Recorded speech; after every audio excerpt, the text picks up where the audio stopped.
Hey everyone, I'm Ben. Welcome back to another devlog for WizardChess. It's right, we're still making the game. Can you believe it? Keeps getting updated. So yes, this is devlog. Sorry, I had to check this. It's devlog 15, version 0.5.5. Let's switch over to presentation mode. There we go.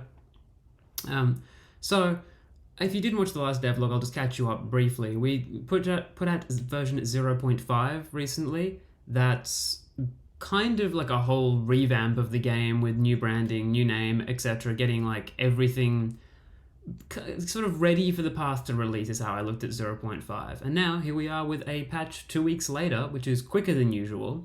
And it's also 0.5.5. So I'm trying to refer to the version numbers here to indicate like we're not jumping a huge distance ahead with this one, but we've been watching and seeing all the feedback to the release we just put out and continued working on the game. So first thing I wanted to talk about is just like it's been cool to get some coverage and people playing the game. I've had some coverage on YouTube from a few different people, which I really appreciate. Thank you to everyone who's done that. Especially like Retromation was a bit of a like nerd out moment for me having him play the game. But Alien 2, Ultra C, there's a few other people who've covered it, and I included this image down here too because we recently took the game to it's a local games festival here in Brisbane where I live. So we had members of the public just come through, play the game, and we learned a lot from watching all these videos and especially from watching people in person actually try it out. So the upshot of all that is that people seem to actually quite like where we're at, which is very comforting for me.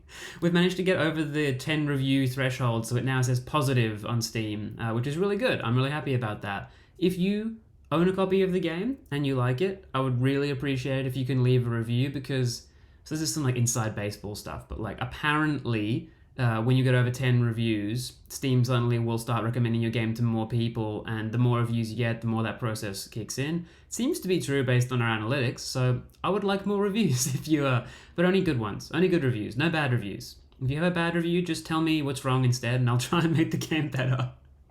That's how we'll run it for a while.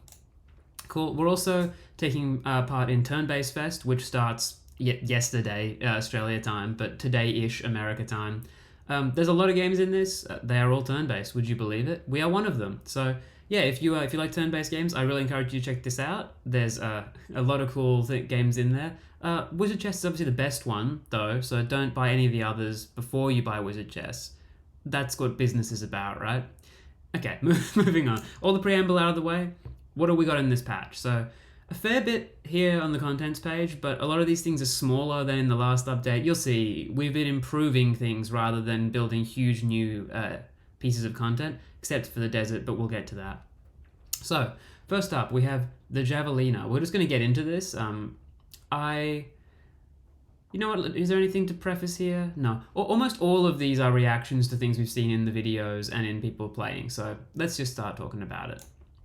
First up, we have a new unit, the Javelina. You can see they're poised here to throw their spear, and they can target a unit remotely with that throwing attack. So what makes them interesting is that not only can they throw, they can also move like this. Well, maybe I'm not going to do it in the video now. I'm thinking in the video.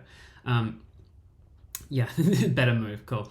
The Javelinas can move in the 4 directions and they can throw in 4 directions. So they're like the Lancer in some ways, except more restricted with their range. And they're like the Lancer in some ways and the Merk in some ways. And actually, the reason we built this unit is to replace the Lancer in the default starting party. So the Lancer's still in the game, but we were feeling like it was a bit too advanced for new players to get to the hang of it. And the Javelina, it allows you to learn how abilities work and how attacking works in a much simpler way, especially like targeted abilities. I think it's just easier to wrap your head around. So we've changed the tutorial so that you also go through that with the Javelina as your unit instead of the Lancer, and updated the contents there. So that's not in this video because most of you who watch the devlogs probably have done the tutorial and know how the game works, but we redesigned part of it to work with this, and I think the tutorial's a lot better as a result. But I also just like playing with this unit. It's really nice to have range and melee and movement in this one package. It kind of rounds out the lineup of current units pretty nicely. So yeah, it's nice to get another one in. It really changes up the game, makes it feel fresh, and we have lots more ideas. So I'm keen to keep putting units in as always. So difficulty system. This is a new one. There's a lot going on screen here. I'm going to just talk over this video and it'll loop and I'll explain what's going on in it bit by bit. But the short version of this is the game was sort of just at a difficulty level per biome for most of its design, where we would say like the mountains are going to be this hard, the desert's going to be this hard. And something that became immediately obvious watching YouTubers play mainly is that some people are really good at games. Like, I don't know if you know this, but some people play a lot of games, and some people were, I wouldn't say destroying the game necessarily, but some people were doing quite well to the point where I was like, oh, this could be harder. So what we've done is started breaking ground on a progressive adaptive difficulty system. And what it does, in a word, is over the course of a run in the game and across many runs of the game, we calculate roughly how good you are right now. So if you've beaten the game a lot and beaten all the bosses a million times, your base level difficulty goes up. But on a given run, if you're doing really well with lots of upgrades, strong units, the game will get harder. If you're doing worse with less upgrades and weaker units, the game will be easier. So there's kind of a curve. I'm going to draw with my mouse cursor apparently here. There's a curve like over time going like this, like up and I'll use my hand instead, going up and to the right for like across many sessions, and on a given run, it also gets harder throughout. The main way you'll know that it's getting harder is by watching, let's let this video restart, shall we?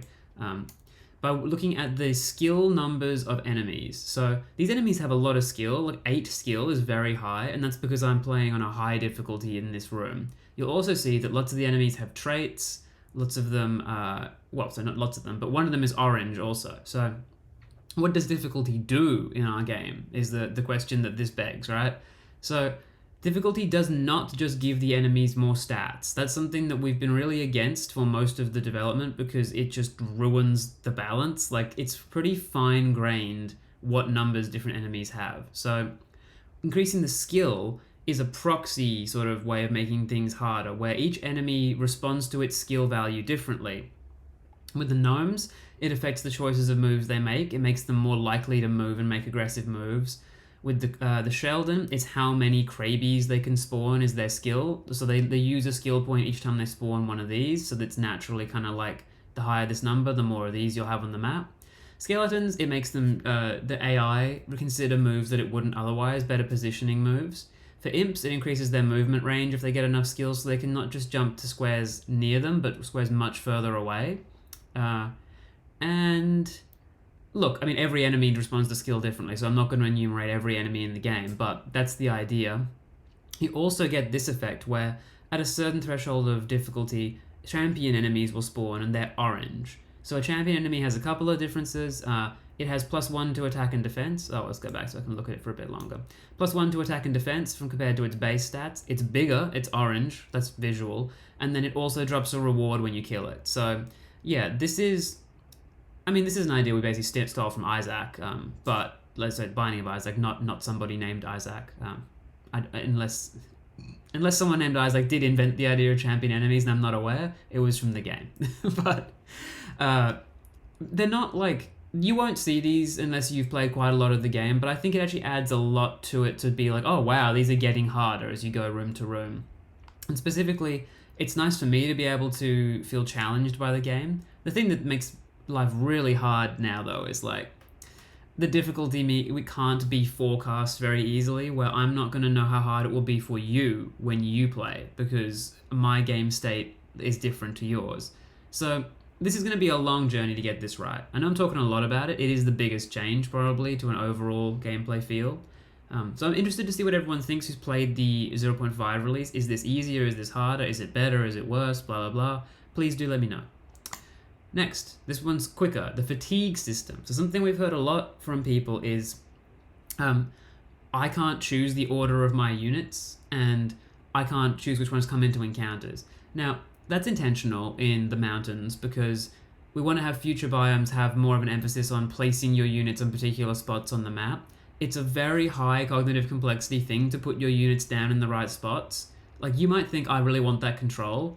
As the player, I think you often end up solving the room on the first turn if you put your units down fully manually. So we want to do a lot more thinking about how that's going to work in the long term. But fatigue is a way that this is going to work in the short term. So What is fatigue? Fatigue is this number next to this moon over here, which for some reason is slightly the wrong size in this image.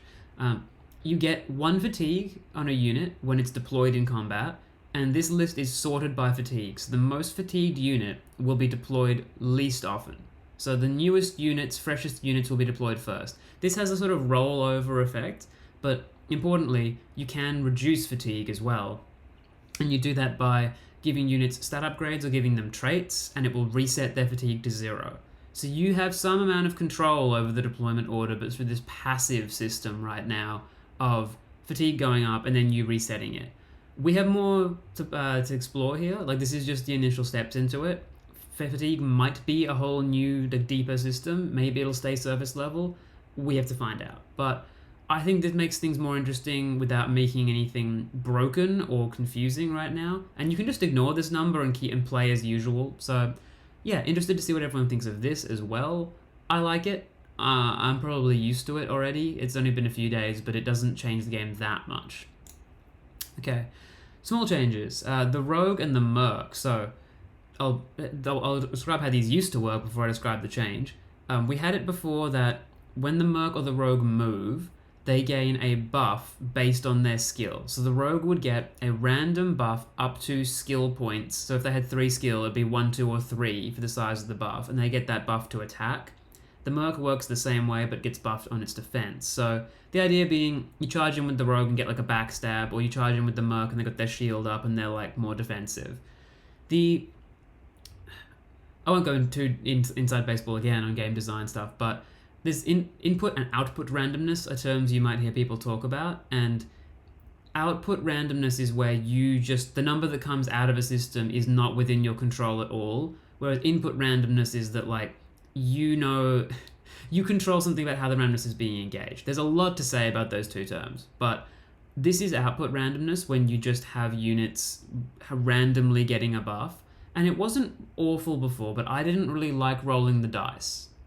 So I argued for changing this to what it is now, which is that they just get a buff the size of their skill, and it's not random. So this Rogue gets +1 attack when it moves. This Merc gets +1 defense when it moves for that turn. That's it. It's a little bit simpler.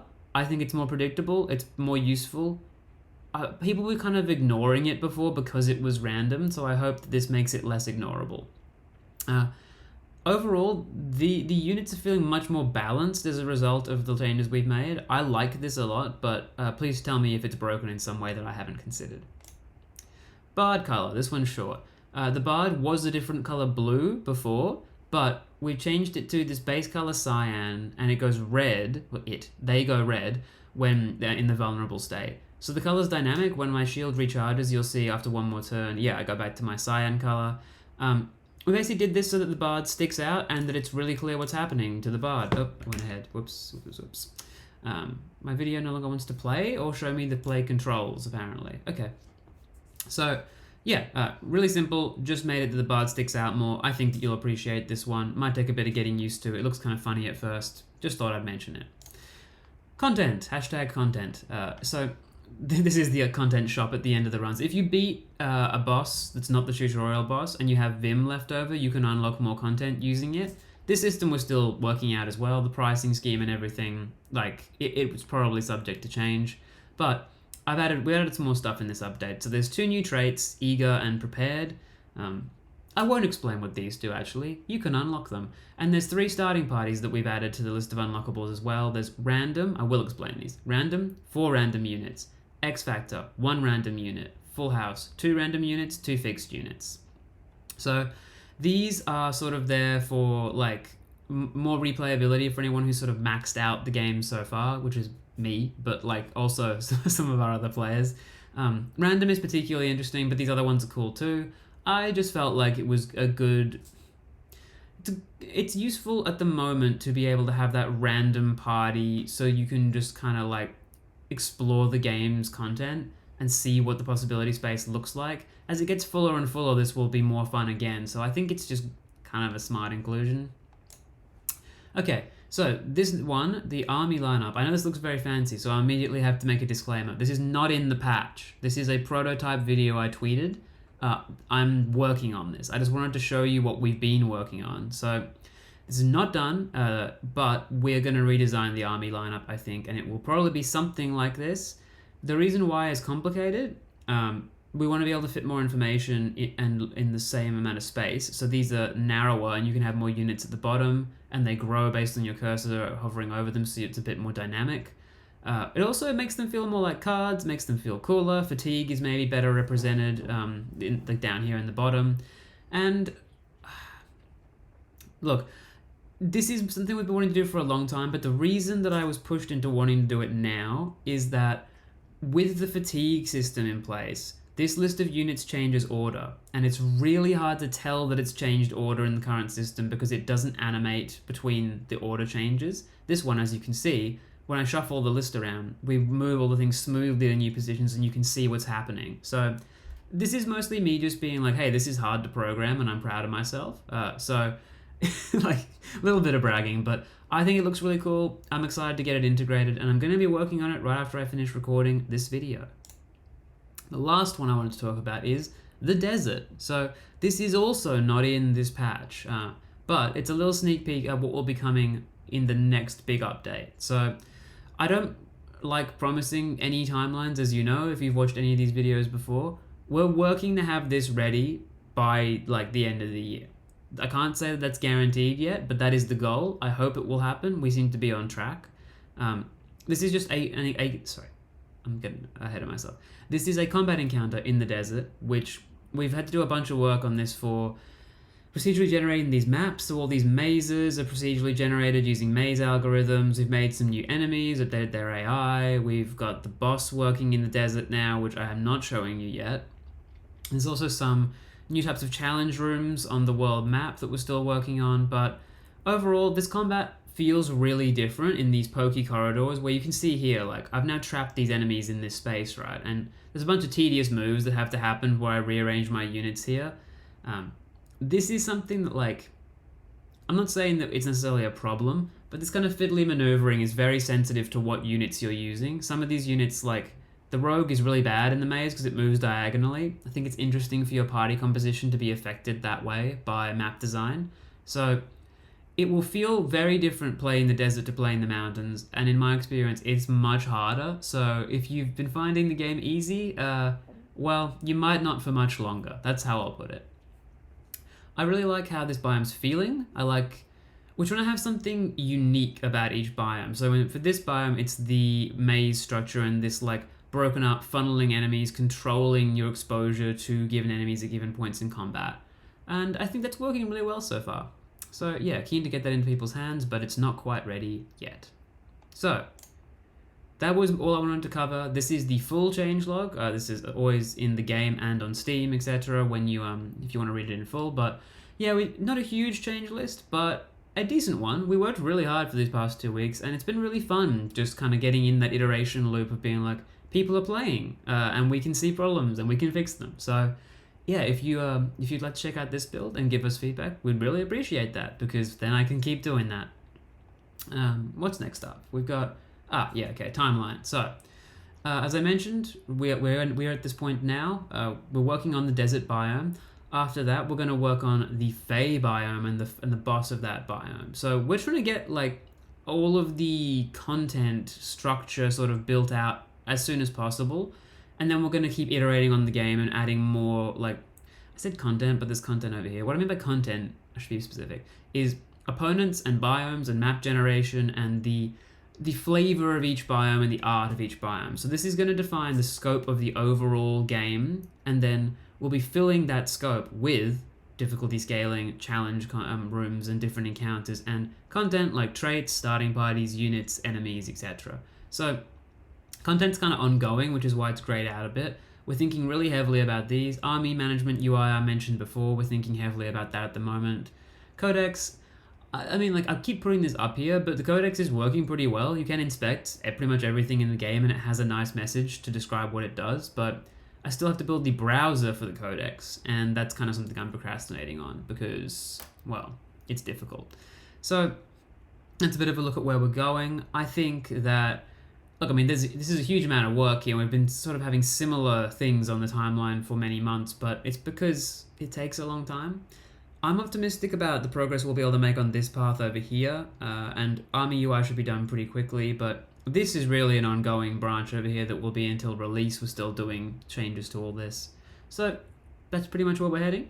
I feel like I normally give us some kind of retrospective at the end of the devlog about like how things are progressing, but I don't feel the need this time because it's a bit of a smaller update, and I'm already at 20 minutes. So instead, I'll just tell you, yeah, you can subscribe to this channel for more videos like this one. You can obviously buy the game if you want to experience it yourself, and you can join our Discord. I've included, there's links in the description as always, but I've also included QR codes to go to these. So if you're watching on your TV, you can scan these, and you could bother me in Discord right now if you wanted to. Yeah, like, I don't know if that's a motivating sales pitch, but you can certainly do it. You can also follow us on Twitter. So the game is WizardChess with an underscore afterwards, which, you know, I'm hunting that name, obviously. I'm at Viva Vault. We're at 2 PM Studios for the studio. And you can also join our mailing list, which I always forget to actually post to. So, to remind you, WizardChess is part of Turn-Based Fest at the moment. If you haven't checked it out, please do. It's a good time to jump in. And if you'd like to leave a review after play, please do as well. Let me know your feedback, and I will see you in the next one. Thank you so much for watching. I left my presentation. Oh no, you're still behind the scenes. Yeah, thanks for watching. I'll catch you in the next one. Peace out.